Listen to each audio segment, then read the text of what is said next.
بسم اللہ الرحمن الرحیم، السلام علیکم ورحمۃ اللہ وبرکاتہ۔ پانچویں جماعت کے طلباء، امید کرتا ہوں خیریت سے ہوں گے۔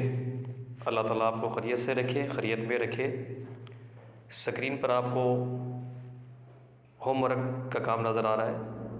مشکل الفاظ، اقتباس، تصویری مشق، الفاظ متضاد، واحد جمع، کہانی، مضمون لکھنا۔ اس کے سبق نمبر 12 کے جو مشکل الفاظ ہیں یہ آپ کی اسکرین پر نمایاں ہیں۔ آپ یہاں سے ان کو کاپی کر سکتے ہیں۔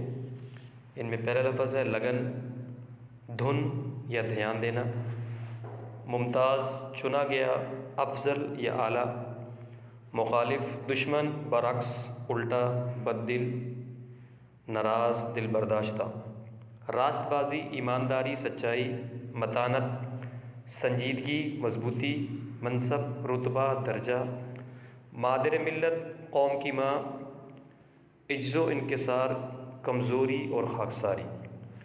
اور سبق نمبر 13 کے جو مشکل الفاظ ہیں وہ بھی آپ کو اسکرین پر ابھی نمایاں ہیں، وہاں سے آپ اسے دیکھ سکتے ہیں۔ گروہ، ٹولی، غول یا جماعت کو کہتے ہیں۔ نظام شمسی، سورج کے گرد سیاروں کی گردش کا طریقہ، گردش کہتے ہیں چکر کو، دور کو یا پھیرے کو۔ دباؤ، وزن، غلبہ، جھلس، جلا ہوا، بد نصیب۔ اب اس کے پہلے صفحے پر ہم آ جاتے ہیں۔ مشکل الفاظ کا معنی بھی ہو گیا، اقتباس کیونکہ ایک نئی چیز ہے، شاید وہ کلاس پنجم میں بچوں نے اس کی مشق کم کی ہے۔ آپ نے جو ابھی امتحانات دیے تھے ششمائی پیپر، اس میں ایک سوال اقتباس کا بھی تھا، جس میں آپ نے تحریر کو پڑھنے کے بعد اس میں سے معیاری سوال بنانے تھے اور پھر آپ نے اسی میں سے جواب تلاش کرنے تھے۔ الفاظ متضاد بھی بچوں نے کلاس میں اس کی مشق ہے، تو یہ بھی زیادہ مشکل نہیں ہے۔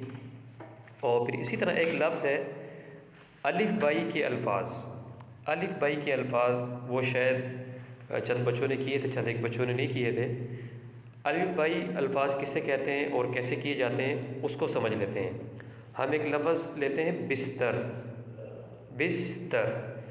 اب الف بائی کے اندر یہ کام ہوگا کہ ہم نے حروف تہجی کے لحاظ سے جو الفاظ پہلے آتے ہیں ہم نے ان کو پہلے لکھنا ہے۔ اب بستر کے اندر پہلا لفظ الف، با، تا، سا، جیم، ہا، خا، آپ ترتیب کو دیکھیں، ان میں پہلا لفظ با آ رہا ہے اور پھر اس کے بعد تا آ رہا ہے، پھر اس کے بعد را آ رہا ہے، پھر اس کے بعد سین آ رہا ہے۔ آپ نے الف بائی کے الفاظوں کو ایسے لکھنا ہے جو آپ کو الف بائی والے الفاظ دیے ہوئے ہیں۔ اس میں 5ویں دن کے اندر الفاظ ہیں قبضہ، خدمت، تعمیر، انسانیت، فرض۔ اب ان الفاظوں کے اندر آپ نے وہ الفاظ پہلے لکھنے ہیں جو حروف تہجی کے اعتبار سے پہلے آتے ہیں۔ مثال کے طور پہ قبضہ، لفظ پہلا لکھا ہے وہ قبضہ۔ قبضہ کے اندر جو پہلا لفظ حروف تہجی کے لحاظ سے آ رہا ہے وہ آ رہا ہے با، پھر اس کے بعد آ رہا ہے ضاد، پھر اس کے بعد آ رہا ہے قاف، پھر اس کے بعد آ رہا ہے چھوٹی ہے۔ اسی طرح آپ نے الف بائی کے حروف لکھنے ہیں۔ اس امید کے ساتھ کہ آپ کو ہوم ورک سارا سمجھ آ گیا ہوگا۔ اللہ تعالیٰ سے دعا کرتا ہوں کہ اللہ تعالیٰ آپ کو خیریت سے رکھے، خیریت میں رکھے، اور ہماری اور آپ کے اسکول میں جلد ملاقات ہو۔ اپنا بہت زیادہ خیال رکھیے گا۔ السلام علیکم ورحمۃ اللہ وبرکاتہ۔